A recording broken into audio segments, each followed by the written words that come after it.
Class is now in session. I am Professor Hockey, and today it'll be another Sharks weekly recap, this time of Week 13. The Sharks started off this week with an extremely important game, facing off against the team that led their division at the time, the Calgary Flames. If the Sharks had won that game, they would have led the division at that point. With the Flames winning, they increased their lead. That was obviously a very key four-point game, and for some reason the Sharks end up going with backup goaltender Aaron Dell, and the result of this game is pretty disastrous. The Sharks give up 8 goals in what was a horrible defensive effort against the Calgary Flames and fall further behind from taking that top spot. The only good news from that game, the Sharks did manage to score 5 goals, so a solid offensive output at least. The Sharks then faced off against the Colorado Avalanche, and they came out with a much better effort than they had against the Calgary Flames. They had held a 5-1 lead at a point late in the second period. However, the Sharks sat back again, made some similar mistakes that they did against the Flames, and allowed the Avalanche to claw back into that game, make it 5-4. Luckily for the Sharks, they managed to hold on with the single goal victory, and they managed to take the 2 points. The Sharks' final game of the week came against the league best Tampa Bay Lightning. It was going to be a tough game as the Sharks were down 3 of their top 6 defensemen, Shemek, Vlasic, and Braun. However, Brent Burns, Erik Karlsson, and all of the other Sharks players stepped up, and the Sharks managed to take an extremely positive win against the Tampa Bay Lightning in what was their best game of the season, with a 5-2 victory to take those 2 points and help them keep a solid top 3 spot in the Pacific Division at the moment, trailing the Flames and the Golden Knights. On to the offensive outputs for the week. The San Jose Sharks ended up scoring a total of 15 goals over these 3 games, and as such, the offensive outputs are somewhat inflated. Brent Burns leads the way with 2 goals, 7 assists for 9 points. That puts his point total up to 47 on the year. That leads all defensemen in the NHL, at least at the moment. Joe Pavelski, also including a 4-point game against the Avalanche, got himself 2 goals and 4 assists, putting himself up to 25 goals, as well as 38 points. Evander Kane has another solid week as he's continued to improve his game in the past few weeks. 3 goals, 2 assists for him to put himself up to 29 points with 5 on the week.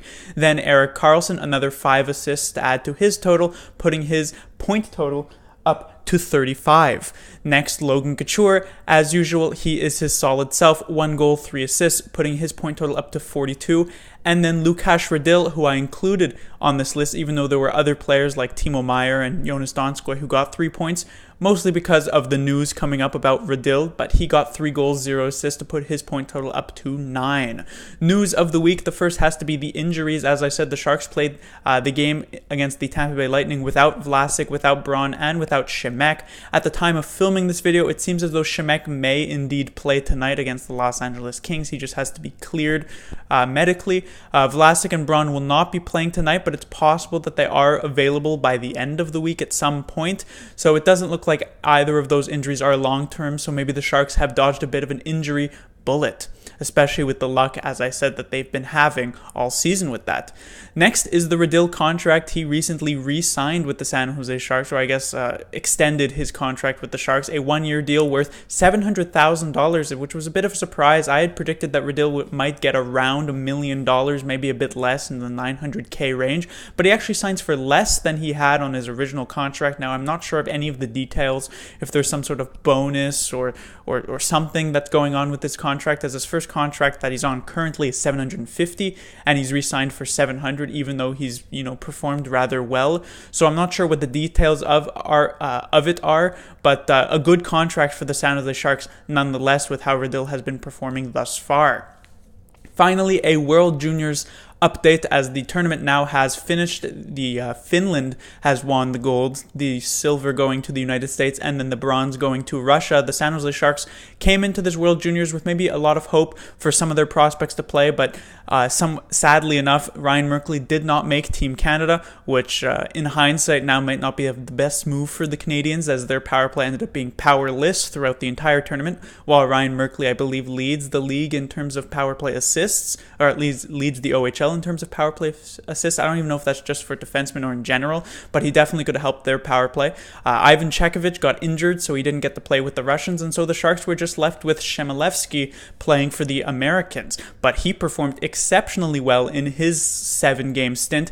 In the first game against the Czech Republic, he didn't do anything. He got only 9 minutes. He was played in mostly a fourth line, penalty killing kind of role. And by the end of the tournament, the game against Finland, he was the player of the game. He got 15 minutes, so a 6-minute boost. He was playing minutes with Jack Hughes, potential superstar being drafted this year in the draft. He scored a goal and an assist. As I said, player of the game. He was looking absolutely fantastic. In general, 7 points in the 7 games. He's impressed a lot of scouts. He's obviously impressed Doug Wilson and their scouting core, and so Chmelevski looking like a solid pick, I believe, in the 6th round for the San Jose Sharks. Class dismissed.